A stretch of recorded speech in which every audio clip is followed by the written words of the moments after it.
أعوذ بالله من الشيطان الرجيم. وإذا قيل لهم تعالوا يستغفر لكم رسول الله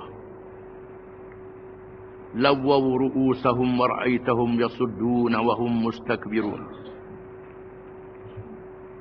سواء عليهم أستغفرت لهم أم لم تستغفر لهم لن يغفر الله لهم إن الله لا يهدي القوم الفاسقين هم الذين يقولون لا تنفقوا على من عند رسول الله حتى ينفضوا ولله خزائن السماوات والأرض ولكن المنافقين لا يفقهون يقولون لئن رجعنا إلى المدينة ليخرجن الأعز منها الأذل ولله العزة ولرسوله وللمؤمنين ولكن المنافقين لا يعلمون يا أيها الذين آمنوا لا تلهكم أموالكم ولا أولادكم عن ذكر الله ومن يفعل ذلك فأولئك هم الخاسرون وأنفقوا مما رزقناكم من قبل أن يأتي أحدكم الموت فيقول رب لولا أخرتني إلى أجل قريب فأصدق وأكن من الصالحين ولن يؤخر الله نفسا إذا جاء أجلها والله خبير بما تعملون.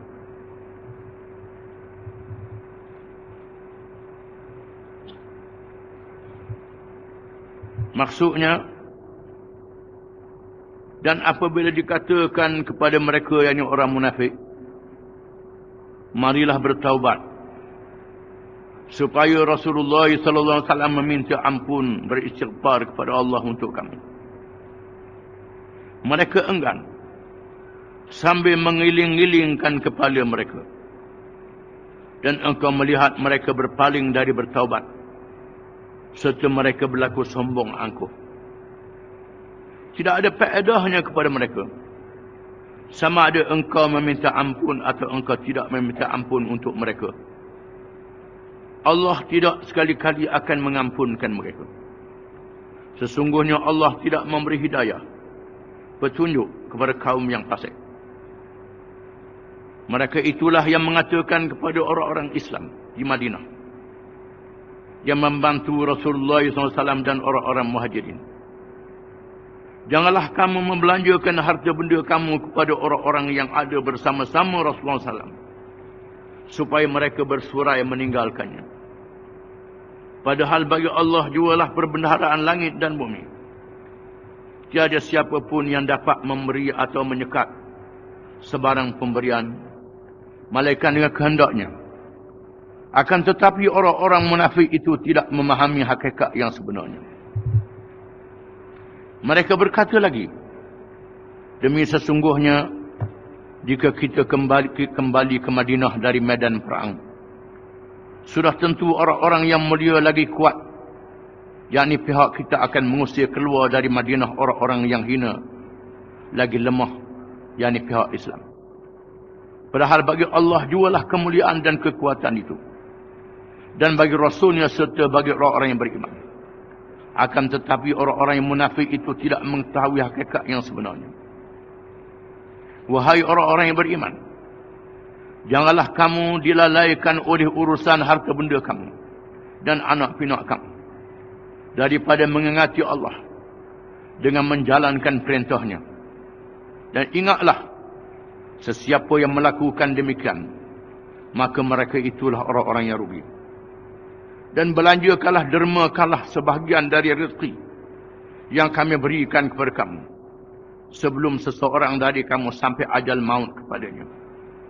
Kalau tidak, maka ia pada saat itu akan merayu dengan katanya, wahai Tuhanku, alangkah baiknya kalau engkau lambatkan kedatangan ajal matiku kepada suatu masa yang sedikit saja lagi, supaya aku dapat bersedekah dan dapat pula aku menjadi dari golongan orang-orang yang soleh.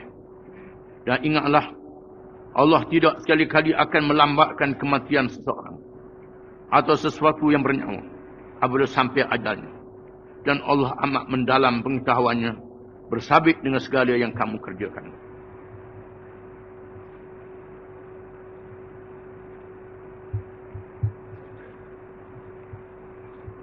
Ayat ini masih lagi mengesahkan tentang orang-orang munafik. Apabila Zaid bin Arqam yang sedih apabila laporannya kepada Nabi SAW tentang Abdullah bin Ubay ditolak. Zaid bin Arqam ni daripada kabilah Abdullah bin Ubay, daripada puak dia, menandakan iman dia sungguh, dia Islam sungguh, dia tak berpihak pada puak dia. Abdullah bin Ubay itu orang dia. Apabila Nabi berperang dengan Bani Mustalik, menjadikan satu tempat markas, kita baca minggu lepas, dan diadakan takungan air, tiba-tiba Abdullah bin Ubay telah menyalahgunakan air, menyebabkan benteng air lebih dan berbalah. Lalu kalangan muhajirin yang menjaganya menampar kalangan Abdullah bin Ubay yang merosakkan benteng air. Lalu dia minta tolong dengan puak dia, maka datang Abdullah bin Ubay pun datang. Lalu Abdullah bin Ubay berkata, kamu pera Muhammad ni samalah dengan pepatah Arab yang mengatakan sammin kalbak yakulka. Kita gemukkan anjing, anjing yang kekeh kita pula. Dia bandingkan Nabi dengan anjing. Dia kata, amma wallahi la irraja'na ila al-madinati la yukhrijanna al-'azzu min hal-ad. Demi Allah, bila kita balik ke Madinah, kita ajak dia.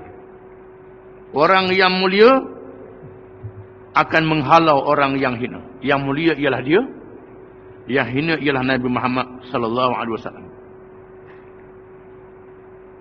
Menyebabkan Zaid bin Arqam sangat marah dan berkata kepada Abdullah bin Ubay, anta wallahi dzalil al-muntaqas fi qaumik, Muhammad sallallahu alaihi wasallam fi izzin min ar-rahman wa mawaddatin min al-muslimin, wallahi la uhibbuka ba'da kalamika hadha abadan. Kata Zaid bin Arqam. Zaid ni anak beranak dia, puak dia. Kata Zaid, demi Allah, engkau yang hina. Engkau yang hina di kalangan kaum Muhammad SAW, yang mulia di sisi Tuhan, yang rahman di kalangan orang Islam. Demi Allah, lepasmu bercakapnya aku tak sayang lagi kamu. Kata Zaid bin Arqam. Lalu Abdullah bin Ubay kata, diam, aku main-main je. Aku main-main je. Lalu Zaid bin Arqam bertemu dengan Nabi SAW dan menceritakan apa yang disebut oleh Abdullah bin Ubay. Tiba-tiba Abdullah bin Ubay pun datang dan dia bersumpah dia tak kata begitu. Lalu Nabi terima Abdullah bin Ubay bersumpah dia tak kata begitu. Maka sedihlah Zaid bin Arqam kerana aduan dia tak terima. Dia dah balas dengan Abdullah bin Ubay. Sedih dan orang cemohkan dia pula. Lalu Allah menurunkan surah Al-Munafiqun yang kita baca ni, menyebabkan dia sangat gembira dan bersyukur kepada Allah Ta'ala. Bila turun surah ini, sebahagiannya di mana anak beranak Abdullah bin Ubay bertemu dengan dia, Allah Ta'ala telah menurunkan wahyi kepada Nabi Muhammad SAW menceritakan peranganmu. Pergilah berjumpa dengan Rasulullah, minta maaf, minta Rasulullah bertaubat, beristighfar untukmu. Kan istighfar Rasulullah diterima oleh Allah Ta'ala. Pergilah. Tuhan sebut, wa idza qila lahum ta'alu yastaghfir lakum Rasulullah lawaw ru'usahum.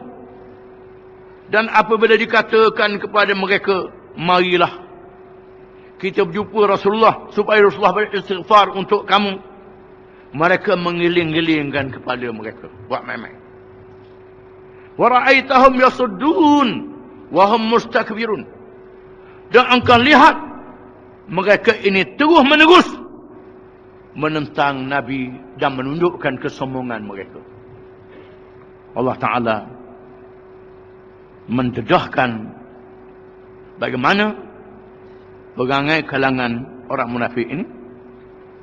Dan diriwayatkan oleh ulama lagi, bila dikata la ukhrijanna al-a'azzu minhal adal, orang yang mulia akan menghalau orang yang hina ni. Lalu anak dia sendiri, Abdullah bin Ubay, halang dia masuk kampung dia. Anak dia jangan masuk kampung. Ayah jangan masuk. Kalau masuk saya pukul. Saya pukul ayah. Sehingga ayah sanggup berkata,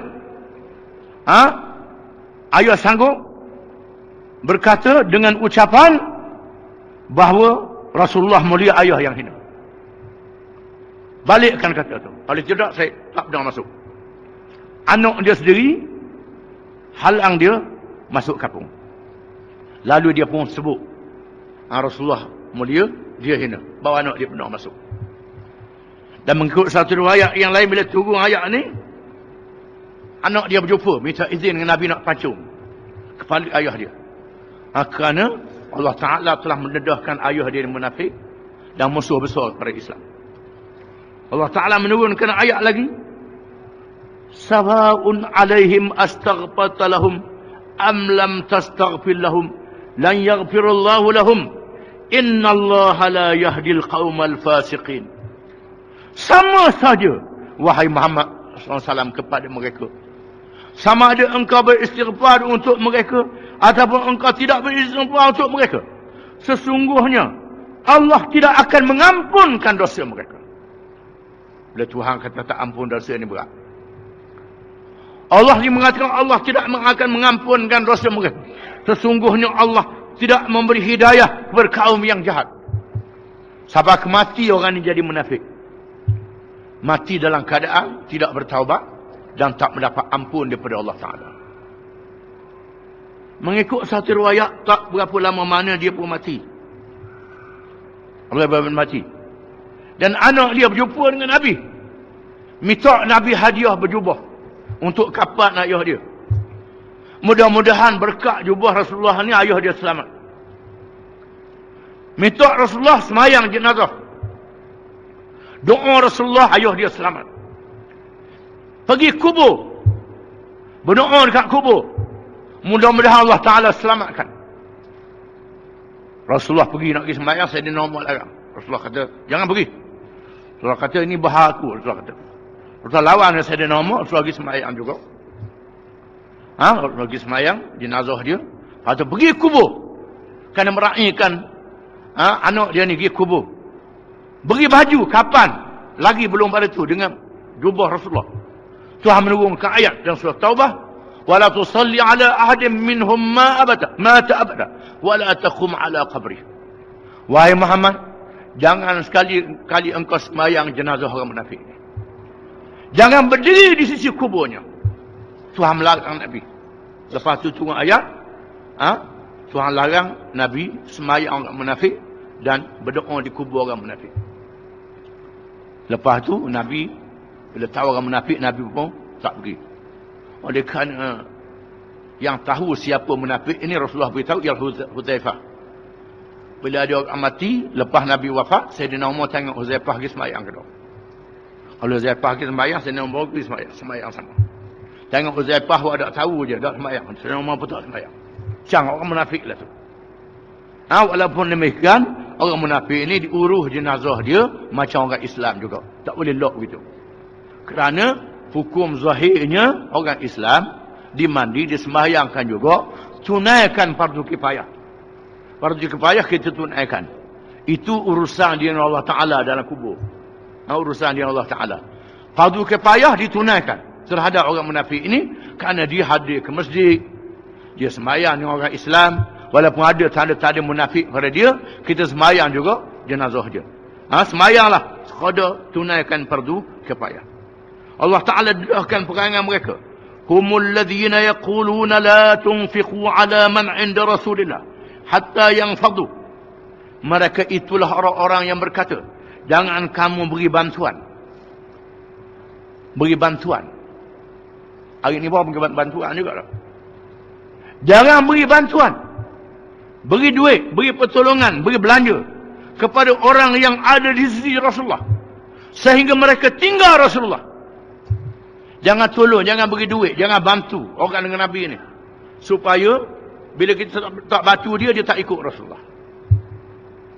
Begitulah siapa hari ini, supaya jangan orang sokong perjuangan Islam, jangan bantu dia, jangan tolong dia, susahkan hidup dia. Ini adalah perangai munafik yang didedahkan oleh Allah Ta'ala. Mengikut Islamnya, orang Islam kita tolong, orang kafir dalam sama kita tolong juga. Ini tak tolong kepada orang Islam, kerana orang Islam tu nak ke Islam. Jangan tolong dia, jangan bantu dia. Ini adalah perangai orang munafik. Kita tengok sendirilah, kita faham sendirilah. Quran adalah hidayah sehingga hari kiamat, mukjizat hingga hari kiamat. Quran ni kita tengok ada dua hari ni perangai begini, ada. Ini dari Quran. Ini mukjizat Quran. Kalau ada perangai, bila orang tu nak ke Islam, tak tolong dia, susahkan dia, jangan naikkan pakak dia. Ini adalah perangai-perangai munafik. Tuhan kata, walillahi khazainus samawati wal ard walakinnal munafiqina la yafqahun. Dan milik bagi Allah segala khazanah langit dan bumi, tetapi orang-orang munafik tidak faham. Mereka tak sedar rezeki daripada Allah Ta'ala. Orang Tuhan nak beri rezeki, siapa juga rezeki itu tak sesak lah. Tuhan buatlah macam-macam mana juga. Berlaku hari ni umpamanya orang ikut dia beri projek. Hak tengok projek tu, jual projek ke orang lain. Boleh ke orang ni pula. Tuhan atur begitu. Ini dia atur Allah Ta'ala. Di sinilah kuasa Allah Ta'ala yang memiliki segala khazanah langit dan bumi. Tetapi orang munafik tidak tahu. Tuhan akan pusingkan khazanah yang dia nak beri kepada hamba-hambanya dengan kuasa Allah Subhanahu Wa Ta'ala. Orang munafik buatlah lagu mana pun, tak jadi apa. Akan sapa rezeki kepada mereka yang bersama dengan Allah dan Rasulnya. Yaquluna la irja'na ila al-madinati la yukhrijanna al-a'azzu minha al-adal. Walillahi al-'izzatu wa lirasulihi wa lilmu'minin walakinna al-munafiqina la ya'lamun. Orang-orang munafik itu berkata, jika sekiranya kita pulang ke Madinah, kita akan orang yang mulia, iaitulah kita ni, akan menghalau orang yang hina, iaitulah Nabi Muhammad SAW. Walillahil izzatu walirrasulih. Padahal milik Allah dan Rasulnya dan bagi orang-orang mukmin kemuliaan itu. Kemuliaan, kemenangan, keagungan milik bagi Allah, dan Allah beri kepada Rasulnya dan kepada orang-orang yang beriman. Walakinnal munafiqina la ya'lamun. Dan tetapi orang-orang munafik tidak mengerti. Mereka tak mengerti. Walaupun perkara itu lambat berlaku, Allah Ta'ala berilah nampak. Mereka yang lawan Islam tu senang je, hebat je, dan hati dia Tuhan yang tahu. Tak kenyang sokmo, lapar sokmo, tak puas hati sokmo. Walaupun kita tengok isi lori dalam perut dia, tak jadi apa, nak sebuah lori lagi, 3 buah lori, tak pernah. Tuhan jadikan perut dia tak kenyang sokmo, sentiasa keluh kesah, bimbang sokmo. Di mana kesenangan dia, kemewahan dia, pangkat dia tak ada berkat. Ini kita kena sedar. Dan Allah Ta'ala jadikan lama masa untuk beri kemenangan kepada Islam, kerana Allah Ta'ala nak beri pahala bila lama masa, dan Allah Ta'ala nak tapih supaya mereka yang tak benar imannya terlekat di penapis itu. Inilah hikmat mengapa Allah Ta'ala jadikan demikian. Allah Ta'ala turunkan ayat-ayat ini untuk memberi semangat kepada Nabi SAW, sahabat dia dan umat dia sehingga hari kiamat. Jangan takut kepada musuh-musuh Islam. sama ada di kalangan orang kafir ataupun kalangan orang munafik yang berpura-pura Islam. Jangan takut pada mereka. Allah Ta'ala akan beri kemenangan, kemuliaan akhirnya kepada Islam dan pendukungnya. Dan Allah Ta'ala beri kehinaan dunia dan akhirat kepada musuh Islam dan golongan munafik yang bersekongkol dengan musuh-musuh Islam. Wallahu a'lam.